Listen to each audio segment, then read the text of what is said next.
नमस्कार, स्वागत है आप सभी का हमारे इस खास प्रोग्राम में। मैं हूं आपके साथ सुनील चौहान। 2 महीने बाद होने वाले छत्तीसगढ़ में विधानसभा चुनाव को लेकर सियासत चरम पर है। बीजेपी और कांग्रेस इस चुनाव को जीतने के लिए हर संभव प्रयास कर रही है। बीजेपी कांग्रेस छत्तीसगढ़ की संभाग सीट पर सबसे ज्यादा फोकस कर रही है। राजनीतिक पंडितों का कहना है और पुराने अनुभव के अनुसार जो संभाग से बाजी मार ले जाता है वो छत्तीसगढ़ के किले को फतेह कर लेता है। इसलिए बीजेपी और कांग्रेस संभाग की जनता की नब्ज को पकड़ने की कोशिश कर रही हैं। बिलासपुर संभाग में कुल 24 सीटें हैं, तो बस्तर में 12 और सरगुजा में 14 विधानसभा सीटें हैं। पिछले 20 सालों से सरकारें क्षेत्र को विकसित नहीं कर पाई, चाहे बीजेपी की हो या कांग्रेस, हर किसी ने संभाग के विकास पर ध्यान नहीं दिया। इसी पर करेंगे चर्चा। संभाग चुनावी गणित में महत्वपूर्ण होने के बाद भी विकास की रफ्तार में आखिर पिछड़ा क्यों? लेकिन सबसे पहले ये रिपोर्ट।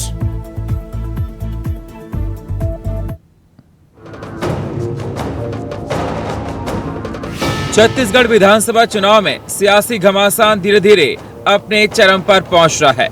सभी दल हर विधानसभा सीटों को जीतने की पूरी कोशिश करने में जुटे हुए हैं। राजनीतिक दलों में इसके लिए संभाग के आधार पर प्लानिंग भी की जा रही है। भाजपा का परिवर्तन यात्रा और कांग्रेस का संकल्प शिविर इसी का हिस्सा है।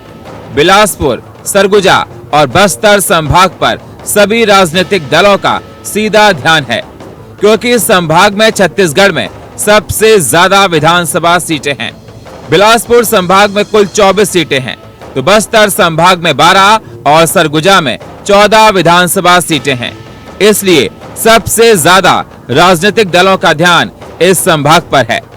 वहीं विधानसभा सीटों पर विकास की बात करें तो भाजपा की 15 साल के कार्यकाल और कांग्रेस के 4.25 साल के कार्यकाल में ऐसा विकास नहीं हुआ जो 20 साल में हो जाना चाहिए था। यहाँ सरकार की तमाम योजनाओं के अलावा ये क्षेत्र आज भी पिछड़े हैं। सिर्फ उद्योगों के कारण कुछ क्षेत्रों में सरकार का ध्यान है, बाकी विधानसभा क्षेत्र आज भी पिछड़े हैं।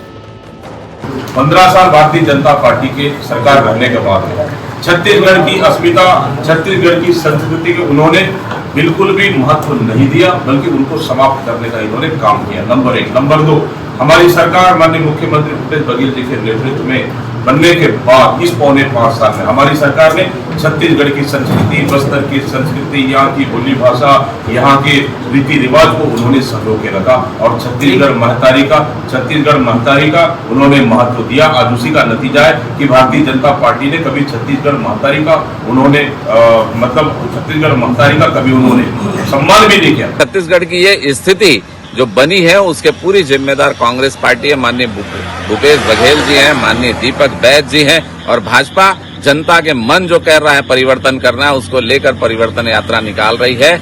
इनमें दम है तो अपना विकास बताएं और अब परिवर्तन के लिए तैयार रहें। नवंबर 2023 में ये सरकार रवानगी के लिए तैयार है। भाजपा मुस्तैदी के साथ आगे बढ़ रही है। तो लगातार ये देखा जा रहा है कि जहां से सबसे ज्यादा विधानसभा सीटें हैं वो क्षेत्र विकास के लिए पीछे क्यों हैं? बिलासपुर और सरगुजा संभाग में 20 साल से विकास के कार्यों की रफ्तार धीमी क्यों है? दोनों पार्टियां अपनी अपनी जीत का दावा कर रही हैं। 2 महीने बाद विधानसभा चुनाव से पहले आरोपों की झमाझम बारिश भी हो रही है। बीजेपी कांग्रेस जनता को लुभाने के लिए अपनी पौध तैयार कर रही है। अब देखना होगा चुनावी मौसम में किसकी फसल पकती है, किसकी नहीं। लेकिन सवाल ये लगातार उठता रहेगा कि आखिरकार बस्तर, बिलासपुर और सरगुजा संभाग में 20 साल में विकास की रफ्तार तेज क्यों नहीं हुई? इसके लिए कौन जिम्मेदार है? Bureau report, India voice, Raipur. तो लगातार ये देखा जा रहा है कि संभाग पर सभी की नजर टिकी हुई है और कहा जाता है जो संभाग को जीत लेता है सरकार उसकी बनती है। हमारे साथ चर्चा करने के लिए जुड़ चुके हैं राहुल टिकैत, प्रवक्ता भारतीय जनता पार्टी के।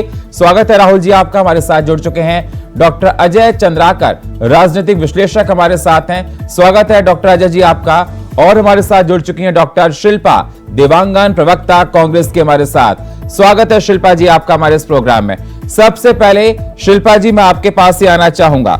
लगातार संभाग पर हर कोई नजर बनाए हुए है और कहा जा रहा है कि जो संभाग को फतेह कर लेगा वो सरकार आगे बना लेगा। मैं आपसे जानना चाहता हूं कि आपने पूरे शासनकाल में 5 साल के जो कंप्लीट होने वाला है संभाग को क्या दिया, जनता आप पे विश्वास संभाग की क्यों करे? जी नमस्कार। सबसे पहले तो मैं ये बताना चाहूंगी कि जनता ने देखा है, एक तुलनात्मक अध्ययन 15 साल भारतीय जनता पार्टी जिस तरीके से शासन किया उसमें किस तरीके से जनता का हित छीना, जनता के जेब में डाका डाला और कुशासन की जो प्रथा है वो भारतीय जनता पार्टी की प्रदेश की जनता ने अच्छी तरीके से देखा है। इसके बाद जो भूपेश सरकार है उसका 5 साल का कार्यकाल जनता ने देखा है और इसी के भरोसे भूपेश बघेल जी के चेहरे पर जनता ने विश्वास दिलाया है। कहाँ है भूपेश, तो भरोसा है, क्योंकि भूपेश सरकार जब से बनी है 5 सालों में विकास की गति तेजी हुई है और हर वर्ग का ध्यान रखा गया है, चाहे वो किसान हो, आदिवासी हो, महिला हो, युवा हो, बच्चे हो, हर एक वर्ग का ध्यान रखते हुए योजनाएं बनाई और योजनाएं जमीन पर लाभान्वित भी हुई है। जिस तरीके से किसानों को सबसे ज्यादा समर्थन मूल्य भूपेश सरकार दे रही है, देश में सबसे ज्यादा समर्थन मूल्य है और देशव्यापी संभाग की जनता आज भी बदहाली की दास्तां को खुलकर बयां करती है। सरकार आपकी पिछले साल रही, 5 साल के शासनकाल में भूपेश सरकार ने संभाग में क्या किया, जरा बताइए। देखिए, आदिवासियों के हितों की रक्षा के लिए अधिकतर आदिवासी सीटें हैं, तो बस्तर और सरगुजा संभाग है। बस्तर का देख लीजिए कि नक्सलवाद जब चरम सीमा पर था, भारतीय जनता पार्टी का शासन था, 15 साल नक्सलवाद चरम सीमा पर था, गांव के गांव इनके शासनकाल में जला दिए जाते थे। आज आप देखिए 15 साल तक भारतीय जनता पार्टी ने अपने शासनकाल में शिल्पा जी नहीं किया कुछ भी, हम मानते हैं आप कह रही हैं, लेकिन मैं आपसे ये जानना चाहता हूं कि 5 साल में आपने तस्वीर को थोड़ा बदला होगा, लेकिन तस्वीर दिखाई नहीं दे रही बदली हुई।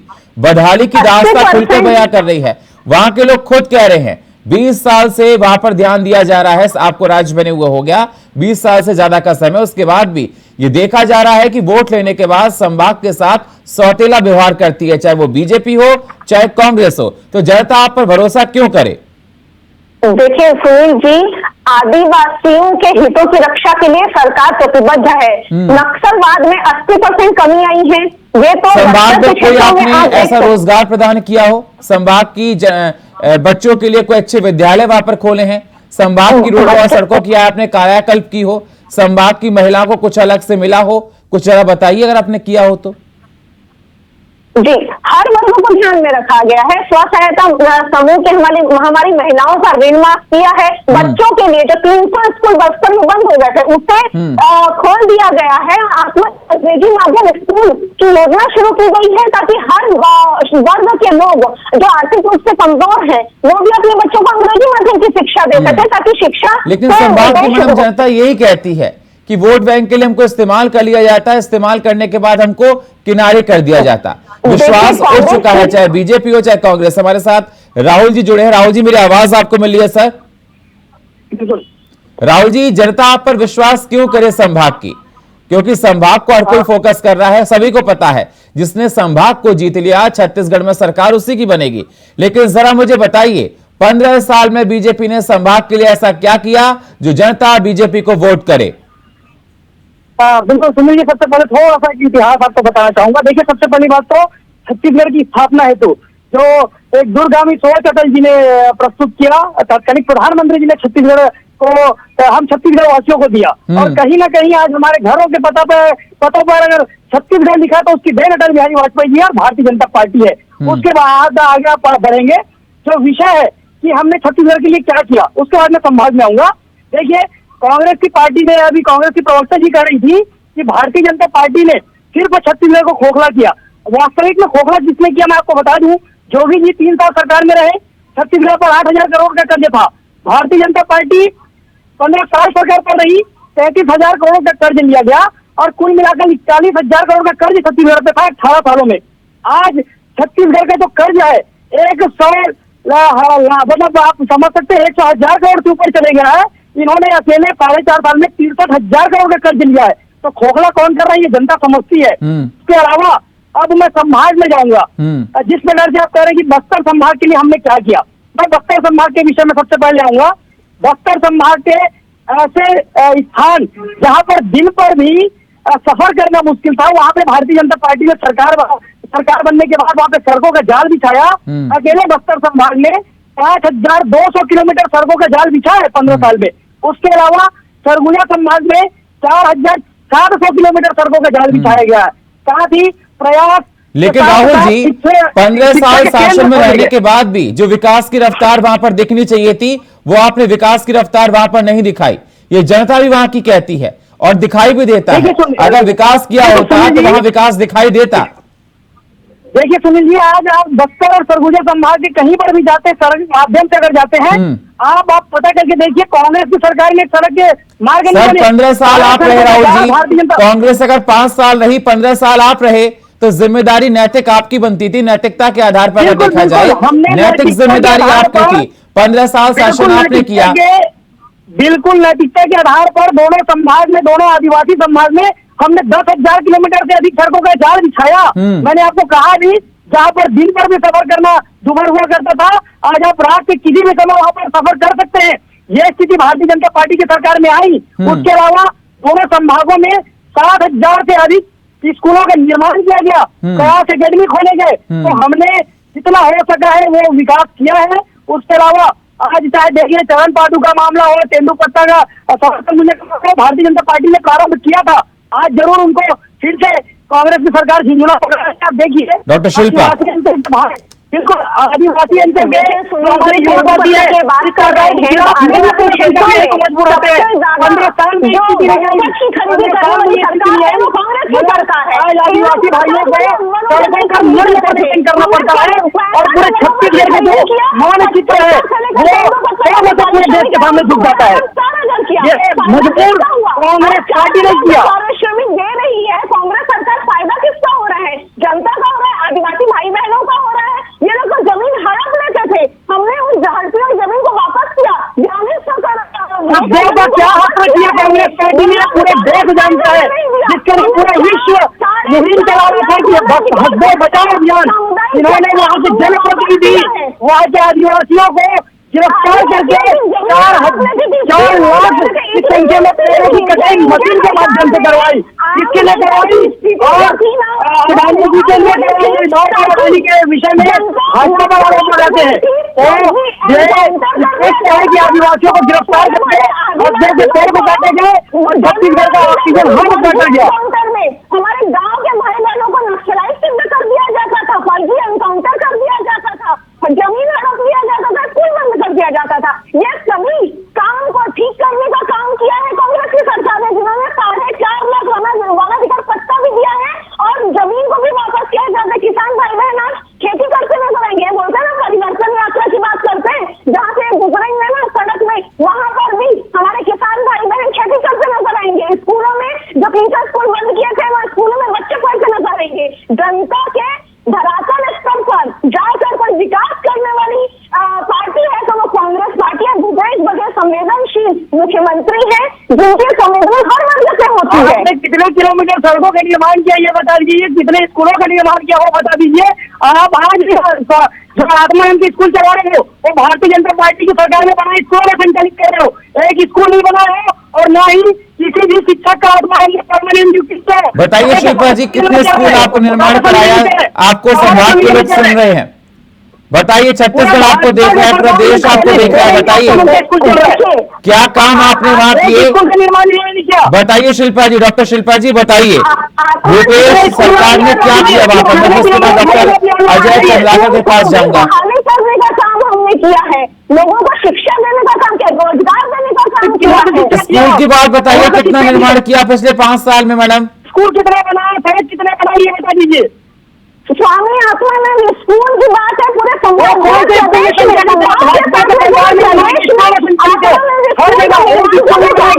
अंग्रेजी माध्यम में बच्चे पढ़ रहे हैं। बता दीजिए आप। संभाग में पुराने स्कूल भी बहाल कर दिए हैं। शिल्पा जी कुछ बता दीजिए कि कहाँ कहाँ स्कूल बनाए, उस जगह का नाम बता दीजिए कि स्कूल कहाँ कहाँ आपने बनाए हैं, कहाँ कहाँ आपने ऐसा कुछ अचीवमेंट किया है सरकार ने जिससे जनता आपको वोट करे। देखिए सुनील जी, प्रदेश के चाहे वो संभाग स्तर हो चाहे जिला स्तर, मैं जिस जिले से आती हूँ वहां पर कम से कम 4 से 5 आत्मनिर्भर स्कूल में अंग्रेजी माध्यम में बच्चे पढ़ रहे हैं और स्कूल के बिल्डिंग में शिल्पा जी आप बताइए क्या वो स्कूल कांग्रेस की पार्टी ने बनाया? 300 स्कूल उन्होंने बंद कर दिए थे। आज हम अपनी आंखों से उस स्कूलों को खुला देखते हैं, उस पर स्कूल बंद आपने स्कूल बनाए। परिवर्तन यात्रा में जो आप देखेंगे ना, अंग्रेजी माध्यम स्कूल बिल्कुल चलते हुए नजर आएंगे वहां ठीक है, पर। ठीक है, मैं आपके पास आऊंगा। ठीक है, राहुल जी आपके पास भी आऊंगा, शिल्पा जी आपके पास भी आऊंगा। मेरे साथ डॉक्टर अजय जी जुड़े हैं। डॉक्टर अजय सर, हमारी आवाज आपको मिल रही है? जी सुनील जी मिल रही। सर आपने सुन लिया होगा, डॉक्टर शिल्पा जी को भी आपने सुन लिया होगा और राहुल जी को भी आपने सुन लिया होगा। सवाल सर मेरा आपसे यही है कि जैसे ही चुनाव नजदीक आते हैं, चाहे बीजेपी हो चाहे कांग्रेस, हर किसी को संभाग की याद आने लगती है और चुनाव जीतने के बाद संभाग पर कोई ध्यान नहीं देता और संभाग महत्वपूर्ण भी है। वहां की सीटें कहा जाता है कि अगर जिसने संभाग जीत लिया छत्तीसगढ़ में सरकार उसकी बन जाएगी, लेकिन फिर भी जिसको संभाग जिता देता है उसके बाद भी संभाग की जो विकास की रफ्तार है वो बहुत सुस्त दिखाई देती है। क्या कहना चाहेंगे, कौन जिम्मेदार, क्या मायने? देखिए सुनील जी, आपका जो प्रश्न है वह समुचित विकास का है और समुचित विकास के परिप्रेक्ष्य में छत्तीसगढ़ राज्य का जब निर्माण हुआ तो छत्तीसगढ़ की बजट होती थी मात्र 5,000 करोड़। वहां से कारवां आगे बढ़ता गया। इसीलिए प्रथम मुख्यमंत्री अजीत जोगी जी का वह प्रसिद्ध स्लोगन था, अमीर धरती गरीब लोग। लेकिन प्रश्न यह है कि 2004 से लेकर के 14 तक जिस तरह से भारत में और भारत के अन्य प्रांत जो ग्रोथ कर रहे थे वो एवरेज 8% था। उसके बाद 2014 से लेकर के अभी, चाहे महामारी के कारण हो या फिर जीएसटी जिस तरह से डिस्प्यूट हुआ या नोटबंदी या फिर कह सकते हैं लॉकडाउन भी हुई, इसके कारण से ग्रोथ रही 5.7%। यह प्रमुख कारण है। मुझे आश्चर्य, बहुत बढ़िया है आज आपका विषय, डॉक्टर रमन सिंह जी के भी कार्यकाल में और भूपेश जी के भी कार्यकाल में केंद्र सरकार लगभग 80,000 करोड़ रुपए की केंद्रीय परियोजनाओं की घोषणा की है और अन्य योजनाओं को मिला दे तो 1.5 लाख करोड़ होता है। लेकिन इसमें से 2023 तक 27% इसका एवरेज है सफलता का। ठीक है, कारण क्या है? केंद्र सरकार की जो योजना रहती है और राज्य सरकारें जो स्ट्रगल कर रही, को किसी योजना में 20%, किसी में 40%, किसी में 60% अंशदान देना पड़ता है। यह एक प्रमुख कारण है। अब रही बात बिलासपुर संभाग का या बस्तर का या सरगुजा का, तो बिलासपुर संभाग में सिंचाई की सुविधा किस तरह से उसका विस्तार होना था नहीं हुआ है और एक फसली है, कैश क्रॉप फसल जो होना चाहिए उसमें कमी है। वनोपज जो खरीदी होती थी उसकी मात्रा अब बढ़ी है और उनको और उचित रेट जो मिलना था वो भी एक कमी रही। इसके बाद स्टील फ्रेम नौकरशाही की जो अकाउंटेबिलिटी होनी चाहिए थी, मैं आपको बतलाऊं सुनील जी, बिलासपुर का जो रेलवे जोन इतना इनकम देने वाला रहा है, क्या रेलवे डिपार्टमेंट की जिम्मेदारी नहीं थी कि वो भी अंशदान करे, अपने सामाजिक दायित्व का बिलासपुर जोन के लिए खर्च करे? इसके बाद आता है चाहे केंद्र सरकार हो या राज्य सरकार, ये जो लोन ले रही, लोन लेने के कारण इनको बड़े पैमाने पर इंटरेस्ट में पैसा देना पड़ रहा है और रिपेमेंट करना पड़ रहा है। और सबसे बड़ी बात है सुनील जी, चाहे डॉक्टर रमन सिंह की सरकार हो या भूपेश जी की सरकार हो या फिर नौकरशाही, एस्टेब्लिशमेंट कास्ट छत्तीसगढ़ का बढ़ गया। डॉक्टर मनमोहन सिंह के समय तक वो सामान्य एम्बेसडर में चलते थे, आज ब्यूरोक्रेसी के लोग एम्बेसडर में नहीं चलते। स्थापना व्यय में जिस तरह से वृद्धि हुई है वो प्रमुख कारणों में से एक है। ठीक है शिक्षा सर। की बात आई, शिक्षा की बात आई सुनील जी, तो इसमें कोई शक नहीं, कई विश्वविद्यालय बने, कई मेडिकल कॉलेज आए, जो हुआ है उनको तो ऑनर देना ही है। लेकिन शिक्षा, लेकिन सर कंपेयर किया जाए छत्तीसगढ़ के और पार्ट से संभाग को। जी हाँ बिल्कुल सुनील जी, देखिए डॉक्टर छत्तीसगढ़ जब बना, उसके पहले जब मध्य प्रदेश में थे तो पंडित नेहरू पंडित रविशंकर शुक्ल जी को बुलाए और बोले कि मैं छत्तीसगढ़ का जो एरिया है उसको 3 विकास के लिए फैक्टर देना चाहता हूं, अभिकरण देना चाहता हूं। पंडित जी आप तय कर लीजिए। पंडित रविशंकर शुक्ल जी तय किए, रेलवे बिलासपुर में जाएगा, भिलाई में इस्पात संयंत्र लगेगा और रायपुर उस समय एजुकेशन सेक्टर होगा। बाद में रायपुर बिजनेस सिटी बन गया। ठीक है, ये प्रमुख कारण है दुर्ग संभाग और रायपुर संभाग के डेवलपमेंट का। सुना राहुल जी आपने? राहुल जी मेरी आवाज मिल रही है सर आपको? राहुल जी मेरी आवाज सर आपको मिल रही है? बिल्कुल मिल रही है। सुना आपने डॉक्टर अजय जी को? हेलो, बिल्कुल बिल्कुल सुनाई दिया। अब जवाब दीजिए, केंद्र सरकार से वो सहयोग नहीं मिला जो सहयोग मिलना चाहिए था डेवलपमेंट के लिए, जवाब दीजिए। ये डॉक्टर अजय चंद्राकर जी ये स्पष्ट कर रहे हैं कि कल ही उप मुख्यमंत्री जी ने प्रधानमंत्री जी के मंच से कहा कि केंद्र सरकार का हमें सहयोग जितना मांगते हैं उससे ज्यादा मिलता है।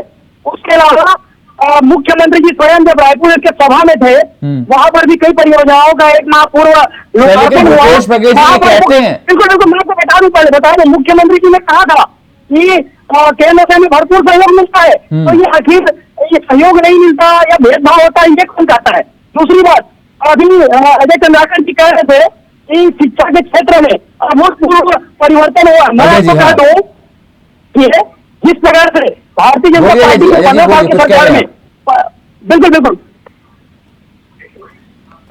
सर आवाज आपकी नहीं, अजय जी की आवाज नहीं आ रही है, आवाज ठीक कीजिए। आगे सर।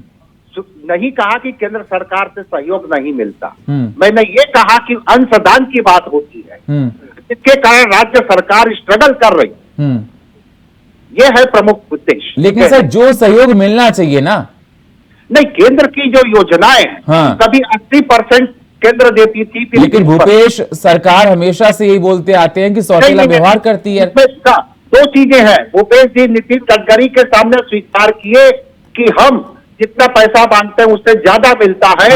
और यहाँ पर मैं आपको बतलाऊं, चुनाव के मद्देनजर 2 चीजें हैं, थोड़ा क्रिटिक होना पड़ेगा सुनील जी।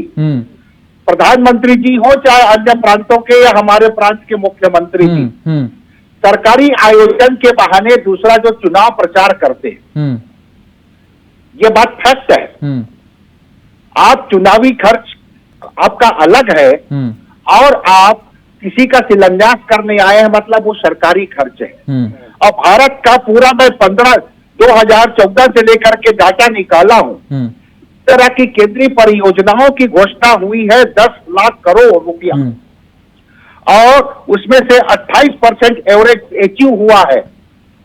तो ये मुख्यमंत्री जी लोग क्यों नहीं पूछते कि कहां हम स्ट्रगल कर रहे हैं? शिल्पा जी जवाब दीजिए, कहां स्ट्रगल करते हैं भूपेश बघेल? शिल्पा जी। भूपेश बघेल जी हमेशा छत्तीसगढ़ की जनता को लाभान्वित करने के लिए पत्र लिखते, एक भी पत्र का समय पर जवाब नहीं आना ये दर्शाता है कि छत्तीसगढ़ के साथ भेदभाव किया जाता है। आप उदाहरण के लिए देख लीजिए, ट्रेन व्यवस्था को बहाल करने के लिए आदरणीय भूपेश बघेल जी ने पत्र लिखा और इसके अलावा पूंजीपतियों को जेब भरने के लिए जिस प्रकार से बस्तर के खनन कार्य को अधिकतर खनन कार्य को दे दिया जाता है उनके पूंजीपति मित्रों के पास में, और जनता बस्तर की जो जनता है वो रोजगार के लिए हो चाहे उसका लाभ मिलने के लिए जवाब दीजिए, संयंत्रों से चाहे खनन कार्यों से रोजगार की व्यवस्था लोकल स्तर पर होनी चाहिए, वो नहीं मिल पाती है। तो इस तरीके से पूंजीपतियों का जेब भरने का काम कर रहे हैं और गरीबों के गरीब जनता का के साथ मूर्खा सूखा पहुंचाने का काम कर रहे हैं। डॉक्टर शिल्पा मैडम, शिल्पा जी आपके जवाबों पर राहुल मुस्कुरा रहे हैं। राहुल जी बिल्कुल सुनील जी, सबसे पहले बात तो मैं ये जो कांग्रेस की सरकार है भ्रष्टाचार और घोटाले से घिरी हुई है, सिर्फ और सिर्फ भ्रष्टाचार और घोटाले। मगर 15 साल की भारतीय जनता पार्टी की सरकार में मैं स्पष्ट बता दूं, 55,000 किलोमीटर सड़कों का जाल भी जब छत्तीसगढ़ में 51,000 स्कूलों का निर्माण हुआ था। दोनों लोग बोल रहे हैं कि हमने विकास किया, हमने विकास किया, 20 साल में विकास किया, लेकिन संभाग में विकास नहीं दिखाई दे रहा सर। सुनील जी, मैं पूछ रहा हूँ, ध्यान से देंगे, पहले मैं बता रहा हूँ, 55,000 किलोमीटर सड़कों का जाल छत्तीसगढ़ में बीता 15 साल की भाजपा सरकार में, 51,000 स्कूलों का निर्माण हुआ भाजपा सरकार में, 10 मेडिकल का कॉलेज है छत्तीसगढ़ में, एक नेशनल लॉ यूनिवर्सिटी आया छत्तीसगढ़ में, IIT आया, IIIT है। इन्होंने क्या लाए ये बता दे। उसके अलावा भी कांग्रेस के नेत्री एक आरोप लगा रही थी, उन्होंने कहा कि मोदी जी पत्र का जवाब नहीं देते मुख्यमंत्री जी का। तो मैं इनको बता दूं, क्या इनको अपने ही उप मुख्यमंत्री और तत्कालिक जो पंचायत मंत्री रहे TS जी, उनका पैसा ध्यान में नहीं है क्या? ये उन्होंने पत्र लिखा था, स्पष्ट लिखा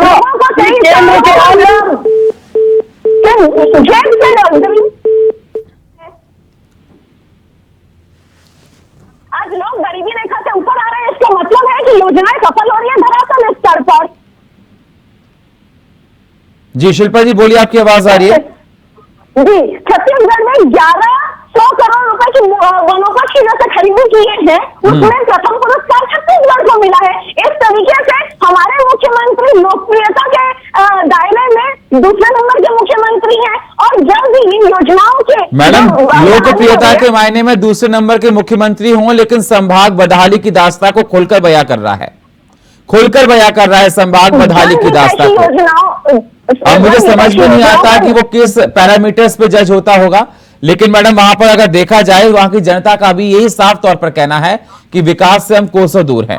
जल्दी से मुझे राहुल जी अपनी बात को रखिए। राहुल जी, आपका फोन कट गया था, जल्दी से बात को रखिए।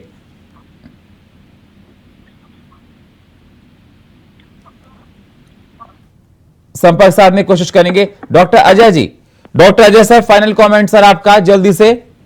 आप बिल्कुल सुनिए, आवाज आ रही है। एक सेकंड डॉक्टर अजय सर, जल्दी से। राहुल जी जल्दी से, मेरे पास समय बहुत कम है।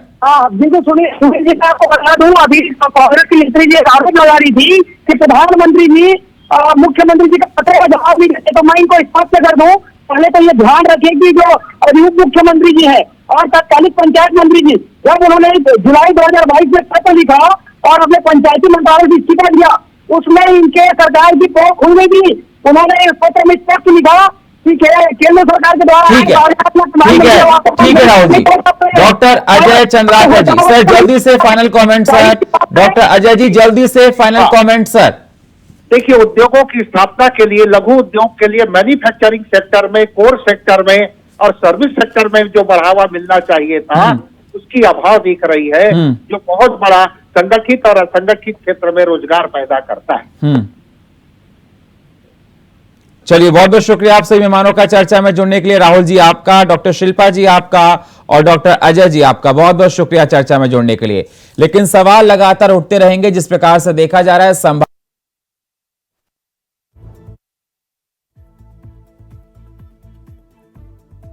संभाग में अगर हालात देखे जाएं तो बदहाली के अभी भी हैं। आप खैर देखिए संभाग आपकी बार किसको चुनता है, और कहा जाता है कि संभाग जिसको चुनता है सरकार उसी की बनती है। वक्त बताएगा संभाग ने किसको चुना है। और फिलहाल हमारे इस खास प्रोग्राम में इतना ही। बाकी खबरों के लिए आप बने रहिए इंडिया वॉइस के साथ। तब तक के लिए नमस्कार।